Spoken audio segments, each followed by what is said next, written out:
everyone, my name is Luna and I'm here to catch you up on everything that happened in episode 106 of Campaign 3 of Critical Role, Unseelie Interrupted. Just a friendly reminder to subscribe so you never miss a recap, and you can also check out my breakdown videos for each episode in this playlist here. Let's get into it. We pick up with the party as they enjoy a long rest in the home of Wayland, Chetney's C-Popper superfan.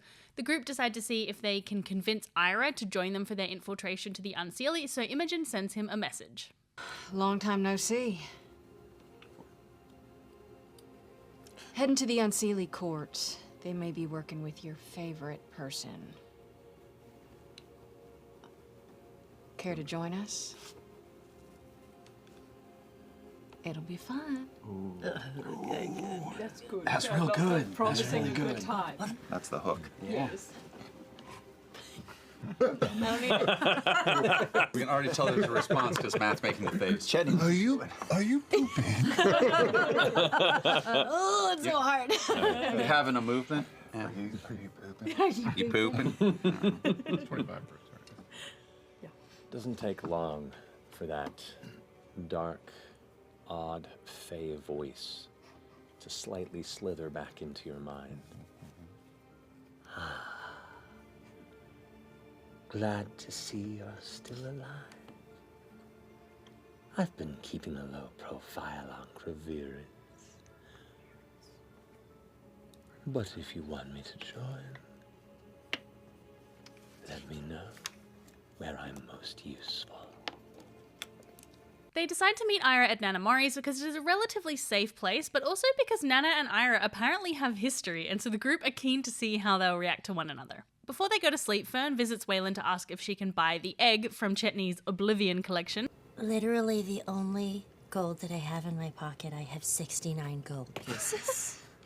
Nice. Would you consider? Bravo! Wayland, however, refuses, claiming the egg is too sentimental, and Fearne tries to convince him further by telling him that she and Chetney might be getting married? Really? Yeah. Chetney Pocketpee is classically a man of the wind. He has That's been why I was thinking of untethered this for could possibly ages. be like a really nice present The to tales give him. and stories of his conquests Yes, I know. spread to, All within over. our circles at least. All over. The line of the body count is insane. However, he is still unconvinced, so she decides, of course, to just steal the egg instead.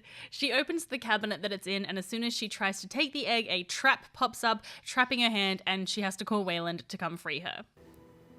You hear him beneath his breath. It is through his light forgiveness and justice is maintained.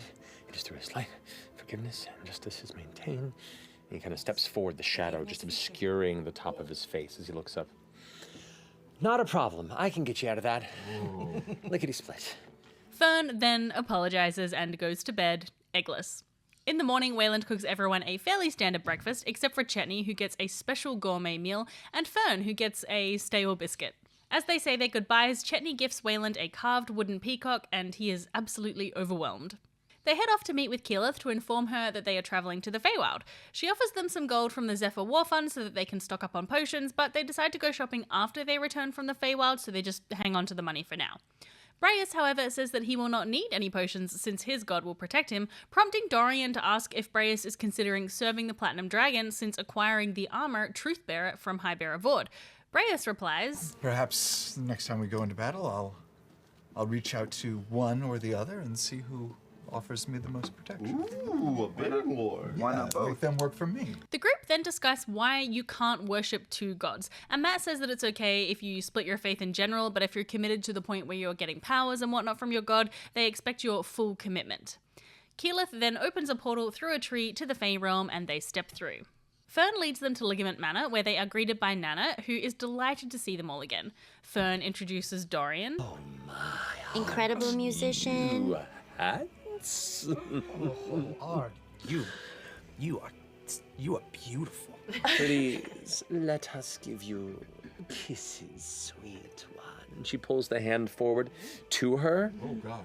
And you feel something beneath go as another mouth emerges from the inside of the coat and kisses the hand that's brought forward, and the extended hand kisses your forehead simultaneously. Ooh, Grandma kisses are always wet. As well as Breas. Like, oh, who's this cute boy you brought over? This is the who's this man? Nanamori kind of almost stumbles onto her back, massive elephant-like foot, and is like, This is your moment. Get it. It's a pleasure to meet you, ma'am. goodness. What is this creature you brought to my home? I know. Your grandchild said that you were ravishing, but she did not accurately describe how beautiful indeed you are.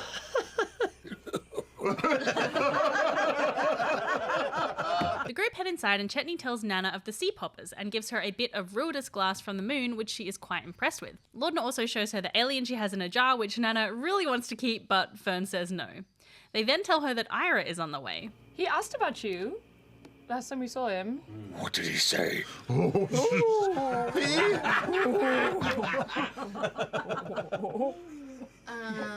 he say? Always a good time. Oh, yeah, he spoke very admirably. Very highly. It sounded I think positive. he still has like a little bit of a crush. Nanamori says that ship has sailed, but she's always looking for the next opportunity as her eyes turn to Breas. They then tell Nana about FCG and ask her if she knows where souls go after they die, and she says that it's beyond her sight. She later apologizes to Orym for not being able to save FCG, saying that her powers are not all-reaching, and Orym thanks her for her help nonetheless. The group explain why they are in the Feywild and about their mission to intercept the Unseelie, and she says that the Unseelie forces already arrived at the Amethyst Gulch Seirras about 2 hours ago, so they really have got to hustle. It's at this point that Ira arrives, receiving a somewhat frosty reception from Nanamori, which kind of perplexes him until he cues into the fact that she has turned her attention to Breas. Extend my hand. Ma'am, it's been a pleasure. Oh, I do hope it's not the last. I will gently kiss her hand while making eye contact with Ira. She... And immediately Ira kneels down, says, "And the honor is mine as well, dear." And she goes, and gives him the other hand, and he kisses it, making eye contact with you. And she goes, and just looks over at you, Fearne, and goes,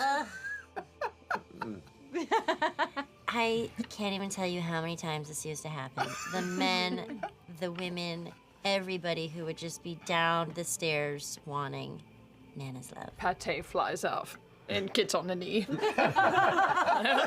Miss, if you don't mind, I'd very much appreciate to kiss something of yours as well. Nanamori summons spectral fey horses with 6 legs and elongated necks for them to ride to the Seirras.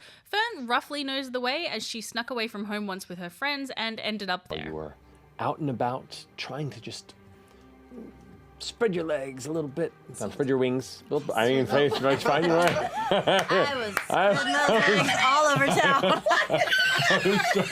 I dare anyone to take that out of context. I was trying to say. Can't be done.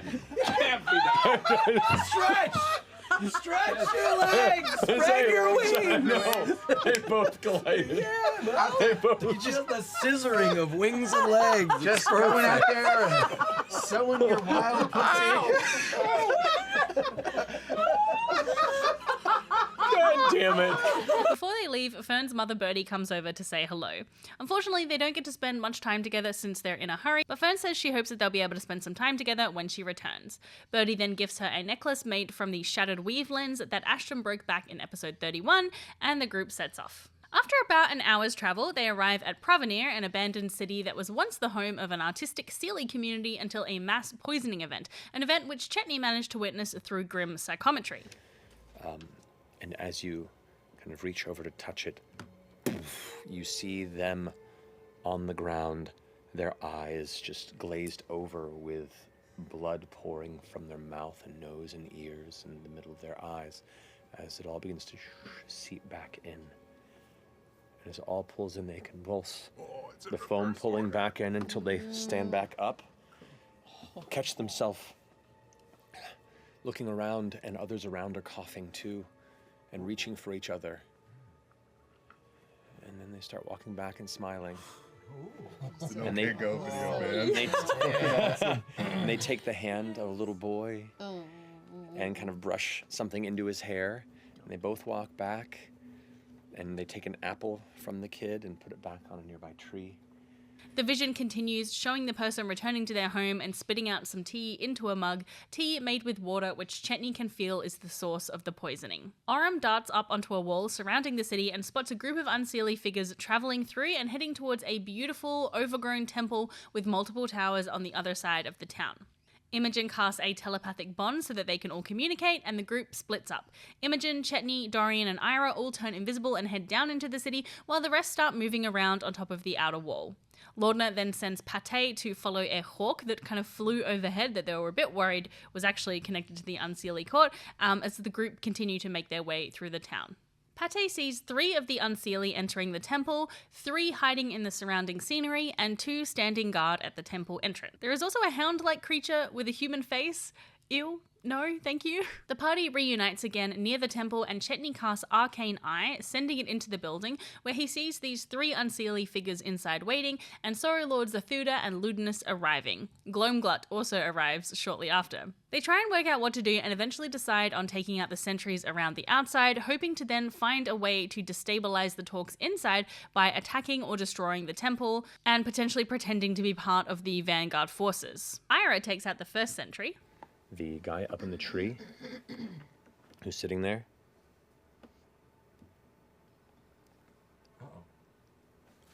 Ira. Yes. And Oh, yeah, we got an Ira. torn down. Yes. And then the group very expertly take out the rest of the sentries using a combination of silence and critical hits.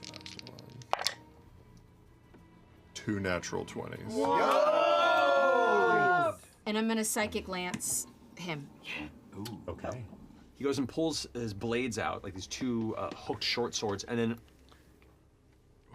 like does this massive scream that just makes no sound as he's clutching his head. Yeah, as he like arches back almost in like in a broken way, you see this hand just basically come up and just suck him underground. Fine. I just go tap tap. Spins around.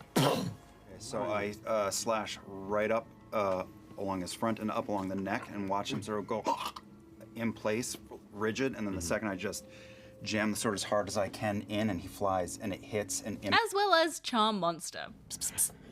Good boy, come here. Yeah, it's me. Come here.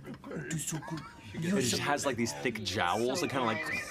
It's like its eyes burning red at the pupils. I don't like it. Aren't you so handsome? You're so handsome. Are you a good boy? All right. Go on now. Go on, get. Get out of here. You're free now. You're free. You don't want you anymore. It looks at you and was like, Oh, it's okay. No. No, it's better out there, I promise. I promise. They were so mean to you, weren't they? Weren't they mean to you? Yeah, you go on, you get out of here. You go on, you get. With all of the sentries taken care of, the plan is for Fearne to use Transmute Stone and Imogen using telekinesis to try and destroy one of the load-bearing pillars inside the inner room of the temple to bring the temple down, but due to a bit of a miscommunication between Matt and the players about what the layout was actually like, it's not as easy to pull off that plan as the players thought. So while they're trying to work out what to do instead, they overhear a heated argument between the Unseelie and Ludinus, who is pissed that they haven't been helping. Ludinus says he expects the Unseelie to participate in an upcoming assault and begins to leave with the Sorrow Lord. To try and stop them from leaving, Laudna spider climbs up onto the ceiling and casts Animate Object on a large statue of the Archheart in the central chamber. This distraction works, and the Unseelie, Ludinus, the Sorrow Lord, and Gloamglut begin fighting the animated statue. But because there's so many of them, they take care of it fairly quickly. So Fearne rushes inside to cast Transmute Stone under the pillars, turning the ground to mud. As they both kind of like sink into the mud, looking confused, the other Fae kind of like looks around and turns your direction. Are goes, we? Oh, sorry. and shouts in Sylvan, "Hey, what?" And just like starts yelling that direction. Gloamglut, that is currently like curled up, kind of like turns back in your direction. Does he see me? Yes. Oh yeah. Can I? Well, yes. And that's where we're gonna pick up.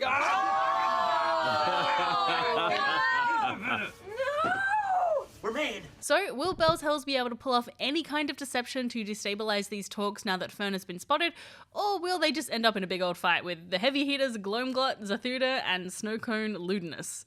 I'd love to hear your predictions in the comments and your favorite moments from this episode. If you'd like to check out my breakdown and sort of reaction to the episode, you can see that right here. And don't forget to jump into my Discord where we have weekly watch parties and lots of critter discussions. There's a link in the description. Until next time, bye!